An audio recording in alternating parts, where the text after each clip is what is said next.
Hi, my name is Anna, and I'm here to tell you about my experiences working with a group called the International Women's Peace Service, which is based in the West Bank, and basically we do two things. First of all, we're there to document human rights abuses in the region, and second of all, we're there to support nonviolent resistance to the occupation. And I'll be telling you more about what this occupation looks like in the presentation, but before I do so, just a little bit about myself. I'm a Jewish American, and I originally got into this work when I was living in Turkey, and I would take trips through the Middle East during my vacations. I was in Iran, in Syria, and Lebanon, and along my way I was taken in by families, many of them Palestinian refugees, and through my friendships with these people that I met along the way, I began to hear for the first time a whole different sort of version of the history and present of Israel and Palestine, utterly different from anything that I'd ever learned growing up as a Jewish American. And I was very disturbed, alarmed by what I heard. I didn't believe it. I thought it was all propaganda. But it sort of planted a seed, and I began to do some of my own research and eventually decided to go to Palestine to see with my own eyes what was happening. And that's when I took my first trip to Palestine. And that's what I'd like to tell you about, is what I found when I got there. I'm not here to give sort of a sweeping analysis of the entire history of the conflict. I'm not here to give every single perspective on the issue. I'm here to give my perspective as a Jewish American who spent 5 months working in the West Bank. Now, when I first got to Palestine, there were of course many sort of surprises along the way, but one of the first ones was just aesthetically the way Palestine looked. I guess I'd imagined the Middle East to be sort of rolling sand dunes, barren desert land, and when I got there I realized that Palestine was actually very beautiful. This is a picture showing Palestine in the springtime. You can see how fertile and green the land is. But beyond showing how beautiful it is, I actually think that this photograph captures what I have come to believe is really at the heart of the Israel-Palestine conflict. A lot of people have sort of a perception of this issue as being kind of an age-old rivalry between Jews and Muslims, something that's been going on for thousands of years and will continue for thousands more because at its heart are these sort of deep religious differences. And one of the first realizations that I came to when I got to Palestine was that for the most part, this really is not a war about religion. This is a war about land, about water, about resources. And I hope that my reasons for coming to those conclusions will be clear in this presentation. Now, to get you oriented, here's a map of the Middle East. Israel and Palestine are located in the Middle East. That tiny little purple and white sliver there, here's a larger version of that map, and the beige areas in this map indicate the de facto internationally recognized borders of the State of Israel. Meanwhile, the pink areas on the right and left are the two land masses making up the Palestinian territories occupied in 1967. And they are on the left, the Gaza Strip, and on the right, the West Bank. And I was living in a town, in a village in the West Bank, and the photographs and stories from this presentation were taken from the West Bank. So, as I said, these are known as the Occupied Palestinian territories. Occupied, what does that word mean, right? Well, the purpose of my presentation is to tell you about this occupation. And the first part of my talk is just explaining the structures of the occupation. What is it composed of? I'll be talking about restricted movement, checkpoints and roadblocks. I'll be talking about settlements and outposts. I'll be talking about the wall. And I'll be talking about imprisonment. And once we have sort of a general understanding about what the system itself looks like, I'll be talking about how are people reacting? How are people resisting? And the next part of my talk then will be about resistance. I'll be talking about everyday nonviolent resistance. I'll be talking in particular about demonstrations. And I have a section as well on Israeli activism. So to get started with restricted movement. In the Palestinian territories, there are both Palestinians and Israelis living there, but they use different roads. There are Palestinian roads, there are Israeli roads. Palestinian roads tend to be older, often even unusable like the one you see in this photograph. Israeli roads tend to be more modern, constructed by the Israeli government for Israeli citizens living in these territories, and they might be sort of four-lane highways like the one you see in this photograph.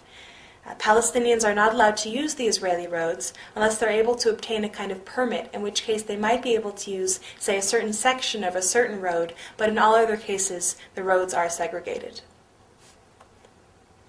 Palestinians and Israelis use different colored license plates. Palestinian cars have green or white colored plates. Meanwhile, Israeli cars have yellow colored plates. And this is so it's easy to see from afar whether a vehicle is carrying Palestinians or Israelis. And it also makes it easier for the soldiers who are manning the area to monitor who is using which road. So for example, here you can see an army jeep pulling over all green or white plated vehicles to the side of a road. Meanwhile, all yellow plated vehicles are allowed to pass by unhindered on the left. And this is called a checkpoint. And checkpoints are a major institution in the occupation. They are essentially barriers manned by soldiers or border police that are used to control Palestinian pedestrian or vehicular movement. And the idea behind a checkpoint is more or less what you might experience like at a border crossing, where you go, you stand in line, you show your ID, you answer a couple of questions, maybe open up your bag. One of the main differences with checkpoints in the Palestinian territories, as you can see from this map of the permanent checkpoints installed in the West Bank, those little blue things, is that the vast majority of these checkpoints are not located around the border of the West Bank, but actually the vast majority of them are located internally within the Palestinian territories, namely most of them between Palestinian towns and villages. And what this means for a Palestinian person who's living, let's say, just south of Hebron in the south of the West Bank, who wants to travel, 30 miles north to the city of Bethlehem, which is a little bit more towards Jerusalem. So 30 miles, that should take a person under normal circumstances like 30, 40 minutes, maybe an hour tops. Well, it's very likely to take that Palestinian person anywhere from 2 hours to 4 hours to 8 hours to maybe even an entire day to travel just those 30 miles because of the number of times that he or she would be stopped along the way at these checkpoints. And well, this is obviously very frustrating. People are spending hour after hour, day after day at these checkpoints to get from any one place to another. But beyond just being sort of a frustration, these checkpoints are extremely disabling to Palestinian daily life, to all aspects of Palestinian daily life. For example, these checkpoints make it very difficult for a Palestinian person to hold a steady job. It's never clear if it's going to take you 10 minutes or 3 hours to commute from your little village to the nearest city. Similarly, attending classes on a regular basis is pretty much impossible. Unless you happen to have a university in your little village, higher education is basically out of the question. So beyond just being sort of an annoyance or a burden, these checkpoints are preventing Palestinians from earning a living and from getting an education. Beyond that, getting to a marriage, a funeral, graduation, going to visit your family, all aspects of daily life are affected. And imagine if you, every time you wanted to go to work or to school or to church or wherever else you were going, that you had to go through a series of checkpoints that held you up for 2-3 hours. How would that affect your life? And maybe that gives you sort of a glimpse of how disabling these checkpoints have become to Palestinians just sort of on a daily basis. This is the checkpoint outside of the city of Nablus. It's called Huwara. And we were there doing checkpoint watch, where we basically document what's happening at these checkpoints. And on this day, the rule was the following. Women were allowed through the checkpoint, older men were allowed through the checkpoint, and young boys were also allowed through the checkpoint. But any men between the ages of 15 and 40 weren't. Period. It didn't matter where you were coming from, it didn't matter where you were going, it didn't matter who you were, it didn't matter if it was an emergency.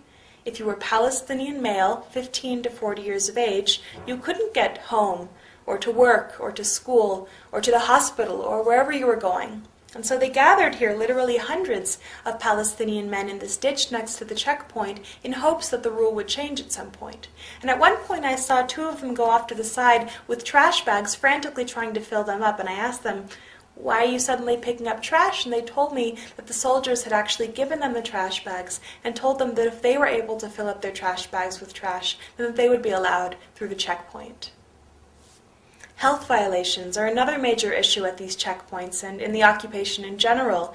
Here you can see a Palestinian green and white plated ambulance that's pulling over to the side of a road to allow a yellow plated Israeli vehicle privilege priority on that road. And these ambulances will sometimes wait for hours before reaching the checkpoints themselves. And when they get there, they're oftentimes not sort of rushed through quickly, but actually held at gunpoint, as you can see in this photograph, while another soldier will go around the back to sort of screen through the back of the ambulance. And the reasoning given for holding up ambulances oftentimes even longer than average civilian vehicles is that apparently in the past these ambulances have been used to transport weapons or people wanted by the Israeli government. And well, I've done a little research on the subject and discovered that actually there is one documented case of a Palestinian ambulance being abused for these purposes. But even if they were being used for these purposes, even if that was the case, remember that this Palestinian ambulance is traveling from a Palestinian village to a Palestinian city. It's not traveling from the West Bank into Israel, and that is where these checkpoints are located, between Palestinian built-up areas, such that in what way is holding up this ambulance endangering the lives of the people in back of it? In what way is this contributing to the safety or the security of the Israeli population, let alone the entire Palestinian population? This is the checkpoint outside of the village of Deir Balut where I spent some time, and this checkpoint is open from 7 in the morning until 7 at night. What that means is that if you have any kind of an emergency between the hours of 7 p.m. and 7 a.m., well, you're kind of out of luck. And in fact, what happened was that a woman from the village who was 7 months pregnant with twins began to have contractions at 1 o'clock in the morning. Her husband drove her frantically to the checkpoint, which they needed to cross to reach the nearest hospital in the city of Ramallah, an hour away. They got to the checkpoint, and the soldiers who sleep above it came down to meet them and were very polite. And they said, look, the rule is very clear. Palestinians are not allowed through until 7 in the morning. Please come back at 7. Well, the woman obviously couldn't wait 6 hours to have her babies, and so they argued a bit more. And the soldiers, again, they were very polite and even apologetic, and they just kept saying the same thing over and over again. They said, look, we didn't make the rules. We don't even agree with them. We're just following orders. We're just following orders. This is something I hear from soldiers almost daily. We're just following orders, and that's exactly what the soldiers were doing. At that point, the husband decided to call an ambulance to come from Ramallah city, an hour away, to the checkpoint, so that all it would take would be for his wife to walk by foot from her own vehicle across the checkpoint to the ambulance. Ambulance arrives an hour later, and the soldiers come down shaking their heads, and they say, look, it doesn't matter if you're going by foot or by car, you're still Palestinian, it's still the middle of the night, you still can't cross. At that point, they're sort of tearing their hair out, and the husband decides to call all of his friends, and he, like many Palestinians, had actually worked in Israel, speaks Hebrew, and was able to contact an Israeli friend that had a connection to the army that was high enough such that they were able to get this woman permission to cross the checkpoint and to get to the hospital. The soldiers allowed her through. They wouldn't allow her husband to go with her. She got to the ambulance and immediately began to give birth to the twins. And the twins were born, both of them alive and basically healthy, except of course that they were 2 months premature. And because they were premature, they were in desperate need of hospital attention. And because they were an hour away on a bumpy road in the middle of the night, having waited almost 2 hours at the checkpoint, they weren't able to reach the hospital in time. And because of this, both of this woman's babies died. And I tell this story not because it's heartbreaking and not because I'm trying to demonize these soldiers. Look, I believe in the Nuremberg principles, that people are responsible for their actions even if they are following orders. That said, what I think is the greatest crime of all is not so much the acts of the individual soldiers who might be nicer or meaner, but the system itself. The fact that things are structured this way such that there are even soldiers there to begin with who control whether or not a person can go to the hospital. That to me is the greatest crime. Like I said, this is the checkpoint outside of the village of Deir Balut. The village itself is sort of over to the left of the photograph, and there is a direct road from the village to the checkpoint, but villagers aren't allowed to use it. And that's because there's something called roadblocks on it. And roadblocks are, like you see here, often concrete cubes placed on Palestinian roads to prevent Palestinians from being able to use their vehicles on their roads. So what these roadblocks mean, for example, for the village of Deir Balut, is that instead of taking a half-mile paved road from their village to the checkpoint every morning on their way to work or to school, they have to take a 3-mile unpaved detour all the way around through the countryside to reach the exact same spot. What does this mean for them? More time, more stress, more wear and tear on their vehicles, more money for gas. And again, this question of security, right? These institutions, the checkpoints, the roadblocks, are supposed to be there for the security and safety of the Israeli population, to prevent terrorism. In what way are these roadblocks securing anybody? Forcing Palestinians to take this long detour. How much is this about security, and how much is this about control?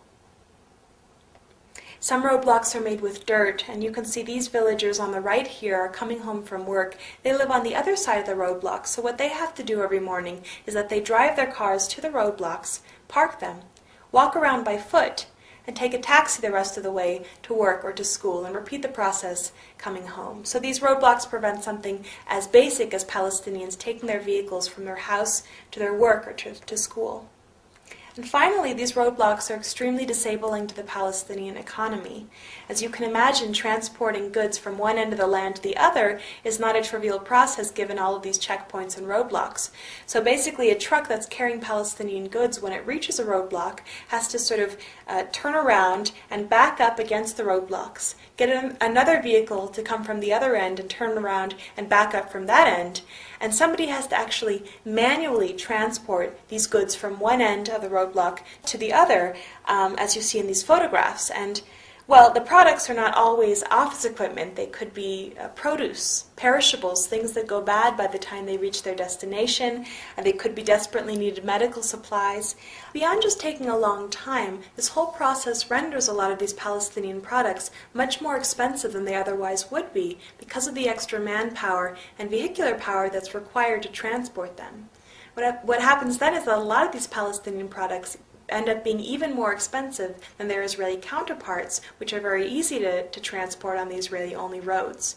What happens then, of course, is that the Palestinian market is then flooded with Israeli products, which Palestinians, many of them struggling to make ends meet, end up purchasing instead of supporting their own economy, supporting the very country that is occupying them.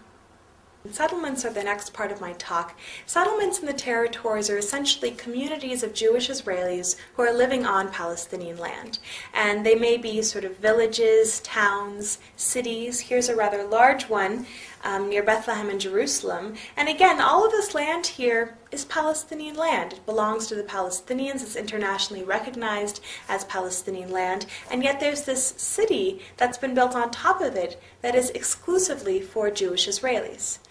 Well, what does this mean? Who gets to live in that city? Well, I could live in that city, right? Because I'm Jewish. I would just have to fill out an application. I could move there next week if I wanted to. And yet the farmers, the Palestinians that own the land that the city was built on, aren't allowed to live in it. Now, this process is nothing new. It's happened throughout history, all over the world, and there's a name for it. It's called colonization. And it's interesting that in English and in Hebrew we have this kind of benign word, settlements, whereas in many languages, like French for example, these settlements are called colonies, and that's exactly what they are. And they are illegal according to international law, which prohibits an occupying power from transferring citizens from its own territory to the occupied territory, which is exactly what Israel's doing. Instead of working against the system, though, Israel actually promotes it, as you can see in this photograph, which shows a billboard on an Israeli-only road in the Palestinian territories, and it basically says, it's in Hebrew, it says, "Now more than ever," and underneath it says, basically, if you come to our community, to Ariel, which is a settlement, if you come to live in Ariel, you will be rewarded with 100,000 Israeli shekels. That's more than 20,000 US dollars. In other words, the Israeli government is actually paying its own citizens to move from Israel proper to the occupied territories to become part of the illegal occupying population. And what's particularly interesting to me about this billboard is who is it targeting? Who are going to be the Israelis who uproot their families to go live on this foreign land because it's cheaper to do so? Is it going to be well-off, wealthy, established Israeli families? No, they want to live in Tel Aviv. The families who end up taking advantage of these offers are going to be low-income Israelis, poor Israelis, recent immigrants from Africa, from Eastern Europe. And in fact, a lot of these settlements, Ariel included, are populated primarily by immigrants who've moved to the territories, not because they say this land is ours and nobody else's, but because they're looking for a higher standard of living. And these financial offers can be very appealing. People who take advantage of them will get nice housing, oftentimes with mortgages subsidized by the government. There are parks for their kids to play in, strip malls, swimming pools, and a place where water is so precious. A nice offer, right? Again, all of this built illegally on Palestinian land. At this point, there are settlements all over the West Bank. The red dots in this map indicate where you have an illegal Jewish-only colony built on Palestinian land. And of course, coming along with the settlements and colonies is the road network. And here you can see it's just a handful of them, but the way those blue roads and highways really chop up, compartmentalize that Palestinian landscape. Remember, of course, that these roads were built illegally on Palestinian land, and that the Palestinians owning the land that they were built on, for the most part, aren't even allowed to use them because of the segregated road system.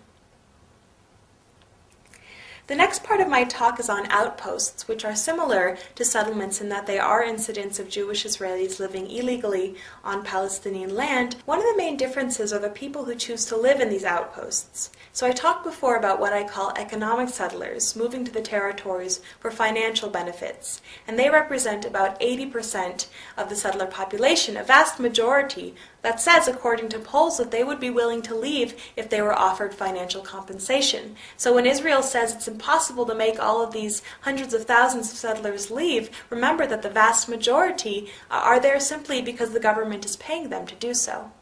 The remaining 20% of the settler population are often called ideological settlers, moving to the territories not for money, but because of their beliefs. And many of them believe that the land in the West Bank and Gaza belongs to the Jewish people, for oftentimes religious reasons or maybe political reasons. And according to many of these people, the Palestinians are the ones who are occupying this land, Jewish land.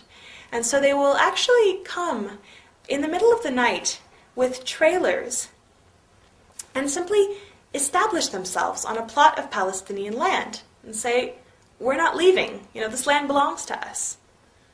Well, a farmer wakes up the next morning and there's an outpost on his land, and while the Israeli government says that it doesn't condone this kind of practice, it doesn't do a whole lot to prevent the settlers from coming or to make them leave. And so over time, these outposts begin to grow.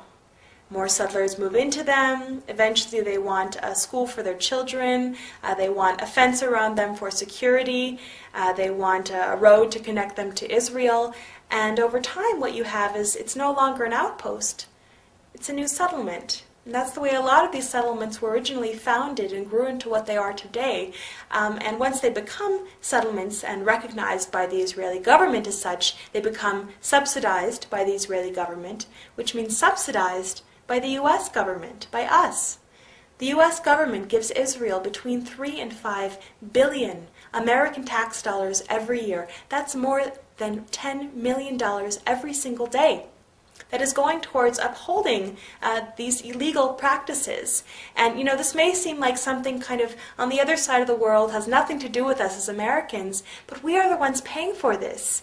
We have a right, we have a responsibility to know where our tax dollars are going and to ensure that they are not being used to violate human rights, international law, and even U.S. law. Here's a few pictures of outposts. This one is above the village of Yanun, and oftentimes they're placed on hilltops for sort of strategic reasons. Here's the village of Yanun, a Palestinian village of about 300 people.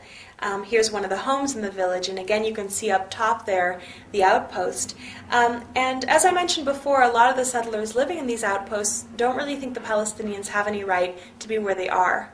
And so they'll actually come down with large weapons even to try and threaten the villagers, to try to make them leave their homes and land. And Here's a picture of one of these armed settlers that's come down to threaten a villager picking her olives. In the past, these settlers have beaten up numerous villagers. They've poked a young boy's eye out of his face. They've beaten an old woman with her walking stick. They've killed a villager. They've stolen olives. Keep in mind, of course, that Palestinians in this part of the world are not allowed to have any kind of weapons.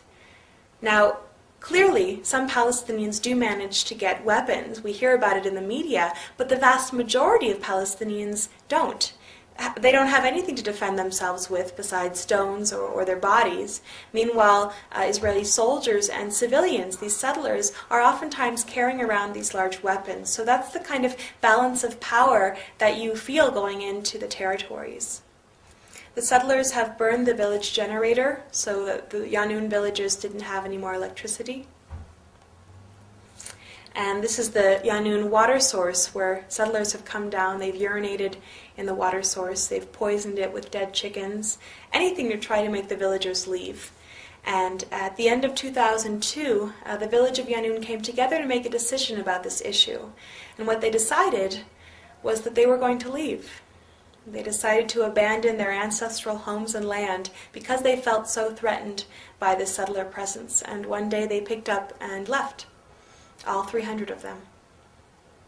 Well, the international and Israeli peace communities heard about what had happened in Yanun and went to the villagers staying in a nearby town with an offer. And what we said was, if you choose to return to your homes and your land, we will commit to maintaining a constant presence of international and Israeli peace activists to live with you in your community for as long as you want us there. We will bear witness to these crimes. We will document them, try to get them into the media. We will stand beside you in solidarity should those settlers attack. And about a third of the villagers accepted our offer and have come back to their homes, almost up 100 of them. And living along with them now are these international and Israeli peace activists. And this is a picture of one of those activists. His name's David. He's a friend of mine. And David was actually the victim of a particularly brutal settler attack in which he was beaten to a pulp in his face, which shows that the settlers will attack not only Palestinians, but internationals and Israelis who are there in solidarity with those farmers. But David continues to do wonderful work in the Palestinian territories. He's recovering, and he is a citizen of Israel, a Jewish Israeli, and one of many Israeli activists that I've had the privilege to work with in Palestine. Now, it's very important for people to distinguish between what it means to be Jewish, someone from the Jewish religion or culture, like myself, what it means to be Israeli, a citizen of the state of Israel, and what it means to be a Zionist, someone who supports the idea of an exclusively Jewish state. These are three separate categories. There is some overlap, but they are not the same thing. It's very important to distinguish. There are Jewish people who are not Israeli, like myself. There are Israelis who are not Jewish. 20% of the Israeli population is Palestinian. There are Jews who are not Zionists. There are Zionists who are not Jewish. The increasingly influential Christian Zionist movement in this country. And it's very dangerous when these ideas become conflated because people start associating them as equal, such that people are afraid of standing up against what Israel's doing because they're afraid that would make them an anti-Semite or a Nazi or something. And it's absurd. It's crazy. You know, occupation and oppression have nothing to do with Judaism. And to criticize these things is not anti-Semitic. So it's important to keep these things separate in our minds. Here you can see a Jewish Israeli, a rabbi from a group called Rabbis for Human Rights, planting an olive tree alongside a Palestinian farmer. Here you can see an Israeli activist protesting the policies of her government alongside Palestinian colleagues in the resistance.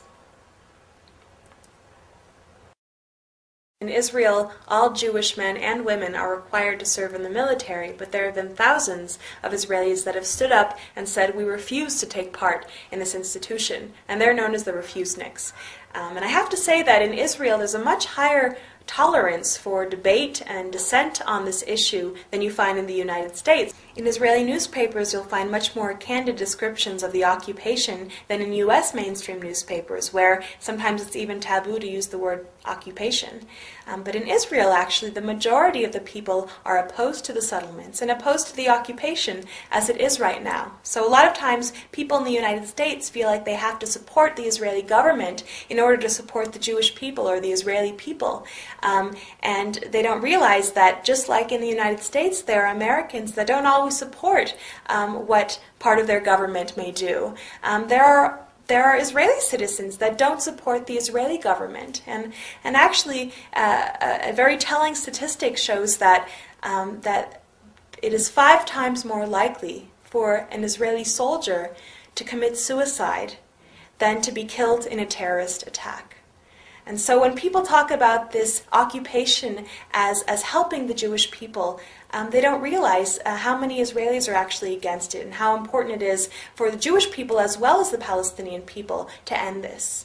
Refuseniks often suffer from discrimination within their own communities. I've known refuseniks that have been ostracized by their communities, even disinherited by their families, refuseniks that have gone to jail for what they believe, and refuseniks are ineligible for a number of jobs in Israel. So there's a whole slew of institutions built up to prevent Israelis from speaking out against what their government is doing.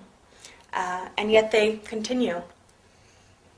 Here's a Palestinian farmer picking olives with an Israeli activist in the olive harvest. I'd like to bring us back to the main outline. We've talked about restricted movement, we've talked about settlements and outposts, and down at the bottom there we've talked about Israeli activism. And I'd like to begin now talking about the wall before getting into imprisonment and, of course, resistance. So, the wall. This is a picture of the wall that Israel's building. That's me and a friend standing in front of it. And this is what it looks like in urban areas. It's 25-foot concrete. And oftentimes in the newspapers you'll find it's not called a wall. Instead they call it a security fence. And a lot of people really believe that this is a security means. It's to prevent terrorism. And I've talked to people who say, well, look, it's very sad to have a wall and everything, but we've been fighting for so long, and all we want is peace. And maybe if we just stick up a wall between the two sides, they'll stop fighting each other. They'll stop killing each other. Well, this is an interesting question, right? Does separation, does segregation bring peace? Also interesting is that a lot of the people that support the wall, it turns out, if you ask them, may not have ever actually seen a map of where the wall is being built. And this is really critical to understanding the intention behind and what the effects are actually going to be of this wall. So, if you were going to build a wall between your house and your neighbor's house, where would you build it? Along the property line, right? Or maybe a little bit on your territory. Well, take a look at where Israel is building this wall. In this map, you can see the border around the West Bank, and then you can see those red lines that indicate where Israel is constructing this wall. As you can see, over 80% of it doesn't even touch the green line, that border of the West Bank, but actually snakes in effect annexing all of that land on the western side onto the Israeli side. In particular, take a look at the Jerusalem area, where most of the land is being taken. And remember, of course, that Jerusalem is a holy city not only for Jewish people, but also for Muslims and for Christians. 20% of the Palestinian population is Christian. And they, along with their Muslim counterparts, are being separated from the religious center of their land, as well as the economic center of their land and the geographic center of their land. The entire eastern third of the West Bank was going to be cut off with the wall, and now instead of building a wall, they've decided to line that eastern third with checkpoints so that Palestinians, for the most part, can't even access that part of the West Bank. So what's happened is that it's been chopped up. The West Bank has been chopped up into little sections. And here is a series of 4 maps that really show over time what has happened. And I think that they really tell the story well. The first map represents, with the green, the amount of land that was owned by Palestinians in 1946, and that's 92% of the land, whereas Jews owned 8% of the land. Then in 1947, the UN Resolution 181 offered Jews 54% of the land and Palestinians 46% of the land.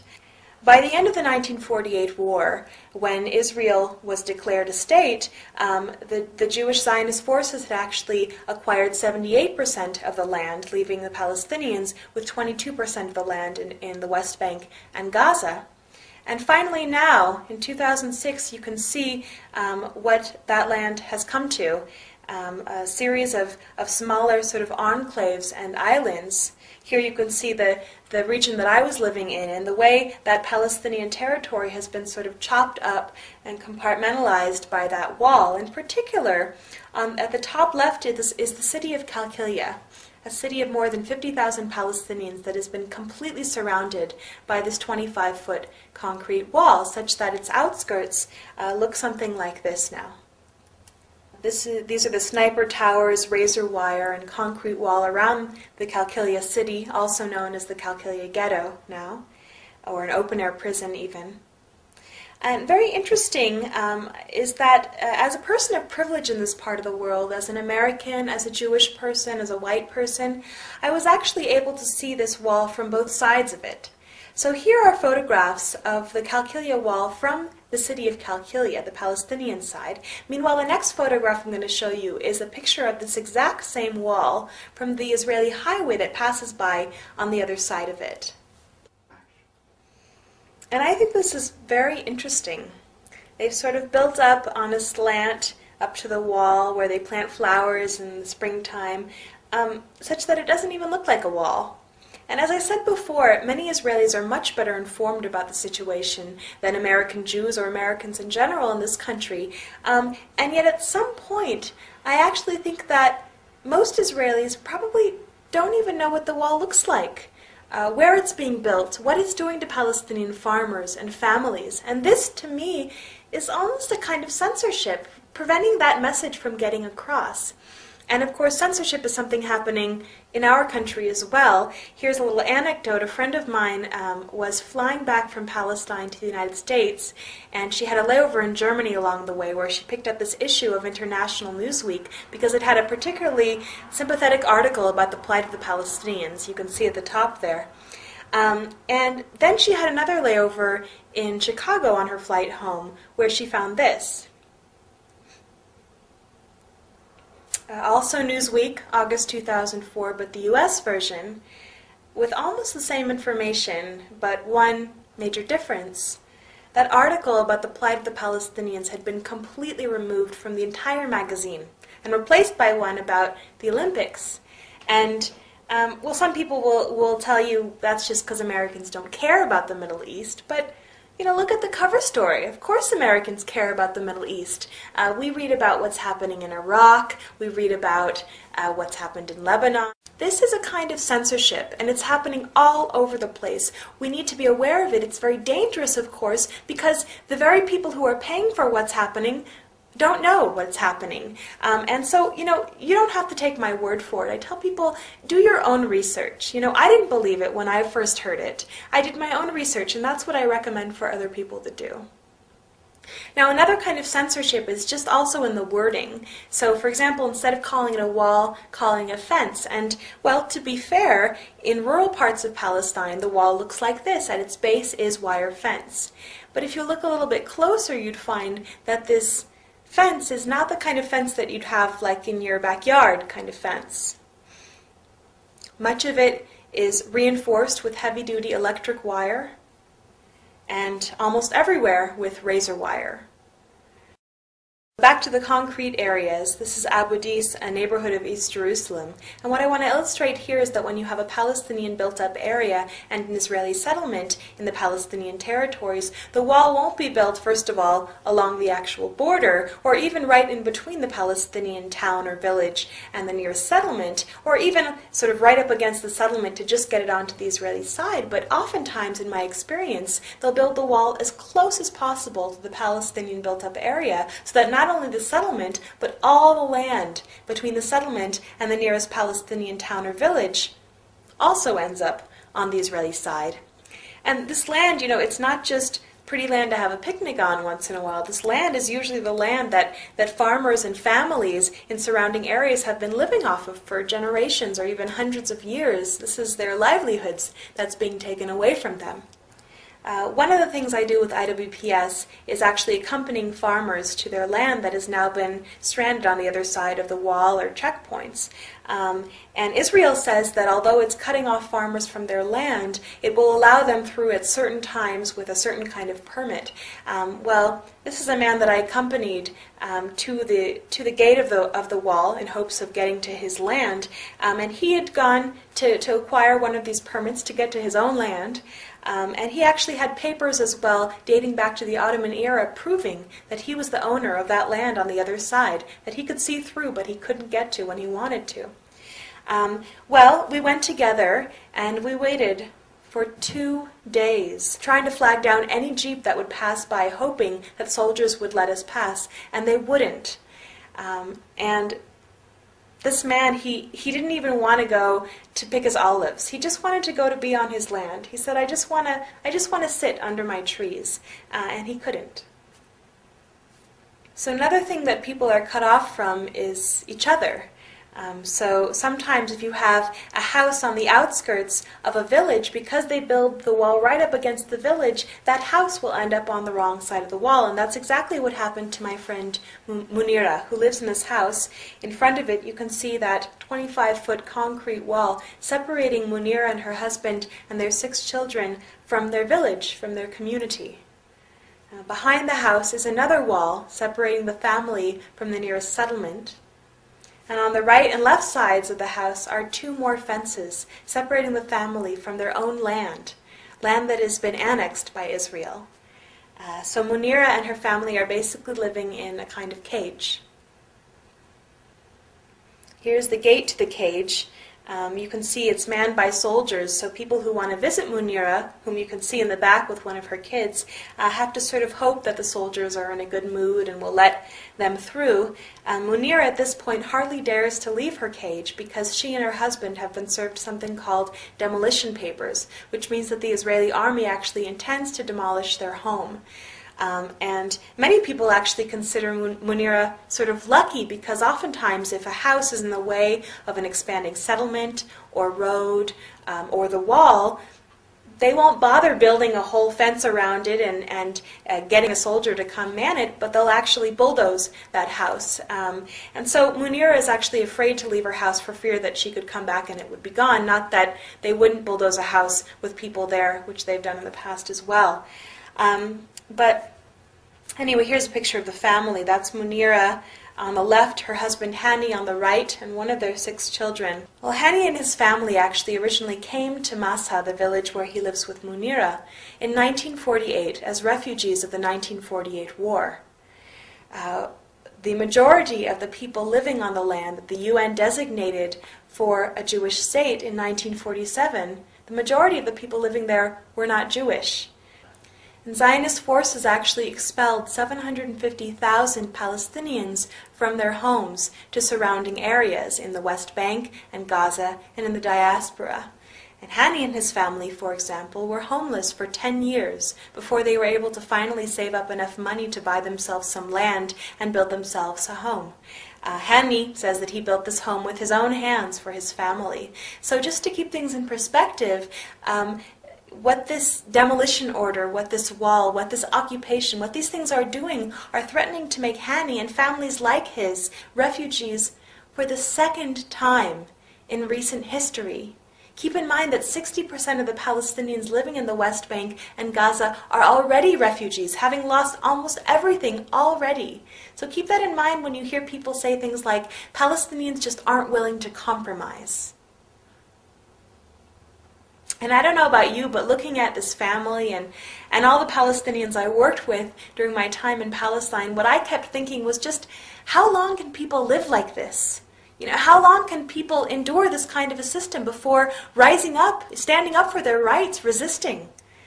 Well, of course, the answer is that Palestinians are and have been resisting for a very long time. We hear about one kind of resistance, violent resistance, suicide bombers that kill innocent Israelis. And people are always asking me, Anna, why are Palestinians always resisting with bombs? Why are they always strapping bombs to themselves, trying to kill as many Israelis as possible? Why don't they use nonviolent resistance, like Martin Luther King talked about, like Gandhi talked about? Where are those things happening? Well, the answer is that Palestinians are and have been using non-violent resistance, not just once in a while, not just here and there, but literally almost every second of almost every single day of their lives. Just think about it for a moment. Think about Munira and her family. Simply staying in their home. Simply saying, look, you've taken our land, you've taken our freedom, but you will not take our home, is a kind of resistance, and it is nonviolent. This is nonviolent resistance. Think about the villagers of Yanun who've come back to their homes and their land. They know that they could be beaten up, they know that they could even be killed by the settlers, but they also know that it is their right to be in their homes on their land, and they're coming back to defend that right. This is nonviolent resistance. And in my opinion, any attempt on the part of Palestinians to maintain any kind of normalcy or dignity in their daily lives in spite of this occupation is a kind of resistance to that system. It's just not something you ever hear about in the newspapers and media. And here's a couple other examples of everyday nonviolent resistance in Palestine. Here's a group of women from the Tulkarm region who've been cut off from their trees by the wall. They've lost their livelihoods, so they've formed an embroidery cooperative to sell embroidery to support themselves and their families. Instead of giving up, instead of leaving, this is nonviolent resistance. This is the village of Atawani, where settlers have actually boiled barley seeds in rat poison and spread that poison around the landscape of Atawani to try and dissuade shepherds from bringing their sheep to their land for fear that the sheep will eat the poison and be killed. I talked to the shepherd, and she knew about the poison, but she also knew that if she doesn't come back to her land, then the settlers would have gotten exactly what they wanted, and over time they would have come and confiscated the land, saying, well, nobody else was using it. So she's coming back to defend her right to be on her land, even if she might lose a sheep or two. This is nonviolent resistance. Painting the wall, nonviolent resistance.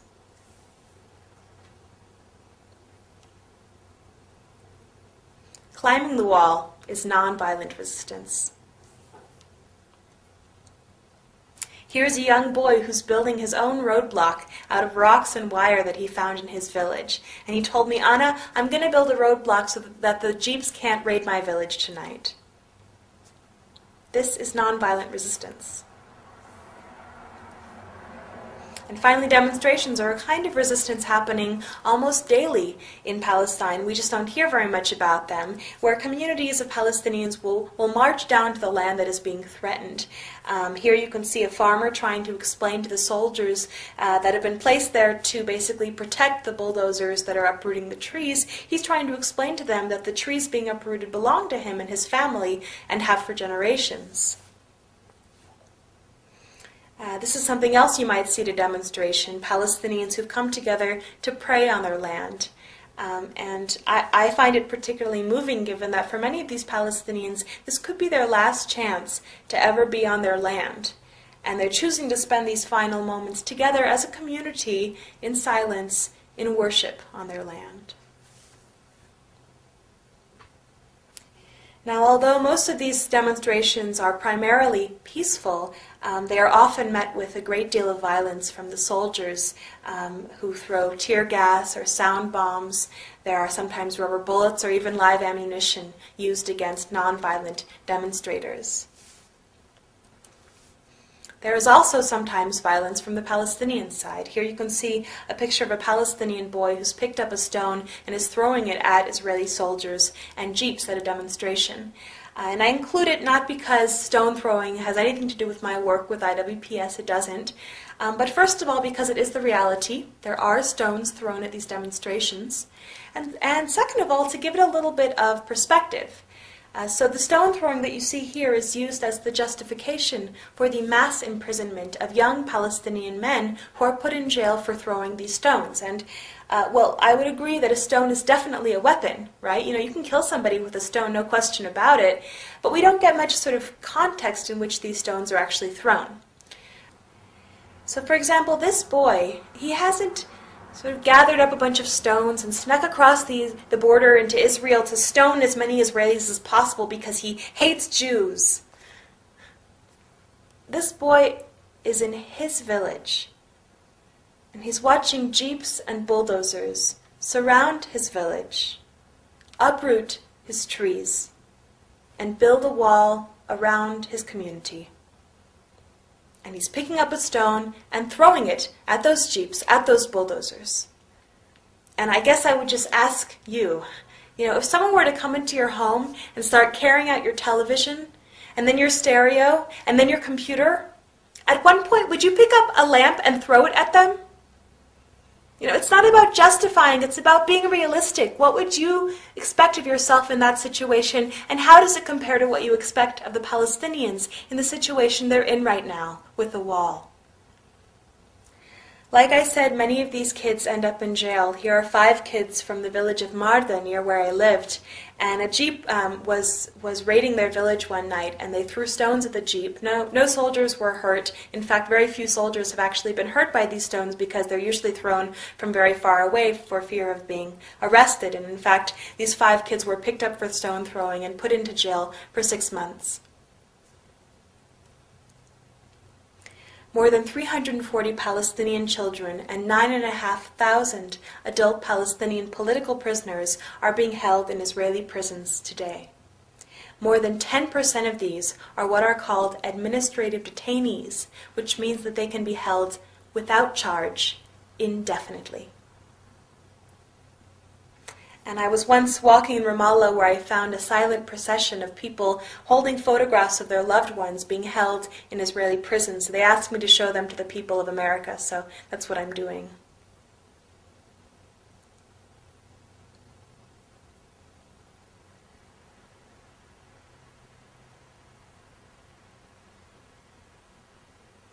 About 40% of the entire adult Palestinian male population in the occupied territories has been detained in Israeli detention.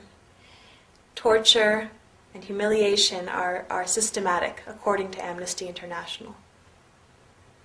And I guess what I find so incredible is that in spite of the systematic imprisonment of Palestinians involved in violent and non-violent resistance, in spite of the checkpoints and the roadblocks and the settlements and the outposts and the wall and the land confiscation, in spite of all of these things, that Palestinians continue to resist, continue to stand up for their rights.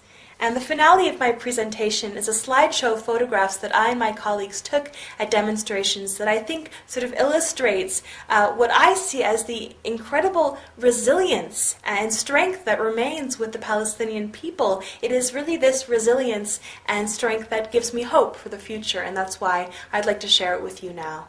Thank you.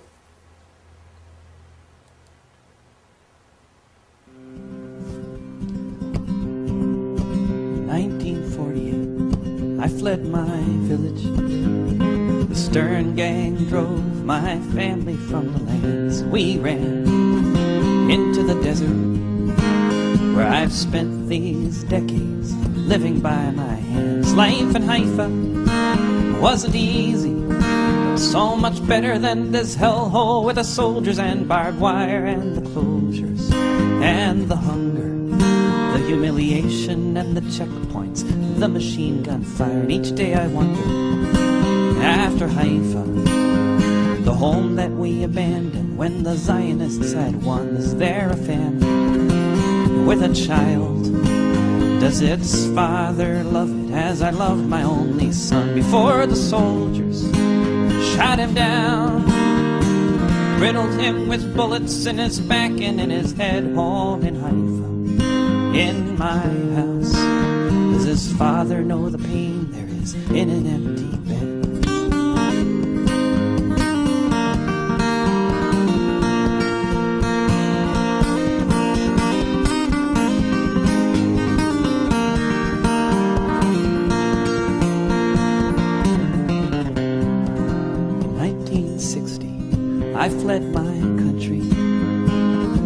Tigris River for this foreign place. I had to leave home, I didn't want to, but they were rounding up the leftists and the papers had my face. And my son, a student leader on the streets of Baghdad, was nowhere to be found. So I walked through the mountains, just the shirt upon my back, knowing not where I was bound. Now here I am, this town of Haifa, in this little house, but at least I'm still alive. And each day I wonder, how is Baghdad? Would I recognize my friends if any did indeed survive? It took a long time, but I made a life here, and I wish my son could be here in this town upon the shore. I was with my wife, it was the Sabbath, when an old Arab couple knocked upon our door.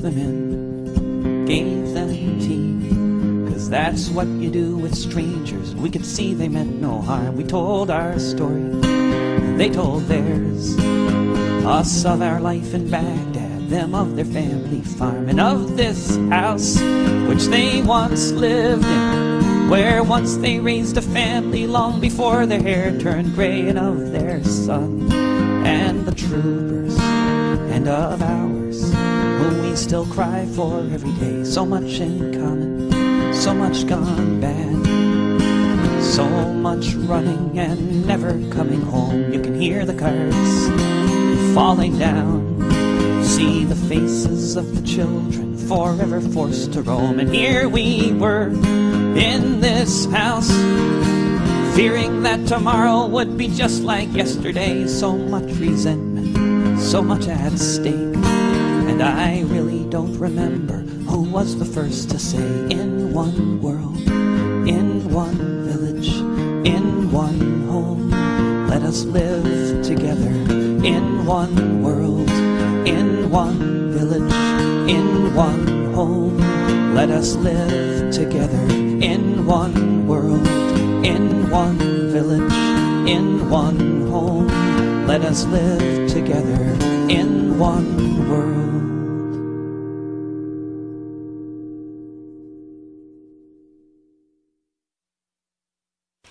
If you found this presentation moving, if it made you angry, I think that's good, I think that's appropriate, but it's not enough.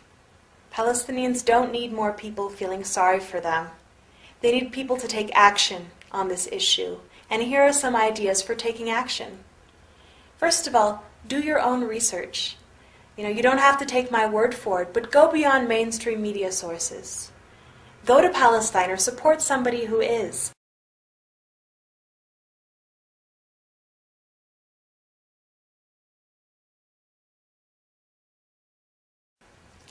But you don't have to go to Palestine to be effective on this issue. You can get involved locally. Join a divestment campaign based on the divestment move used against South Africa during apartheid, saying as long as you're committing these violations of international law and human rights so systematically, it won't be us who pays for it. You can join a Palestine solidarity group.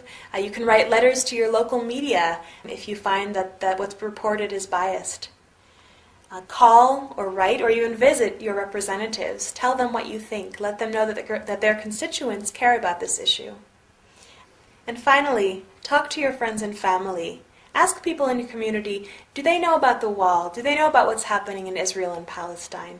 You have the power to affect people in your community, so use it to ensure security and peace and justice for all people in the Middle East, no matter who.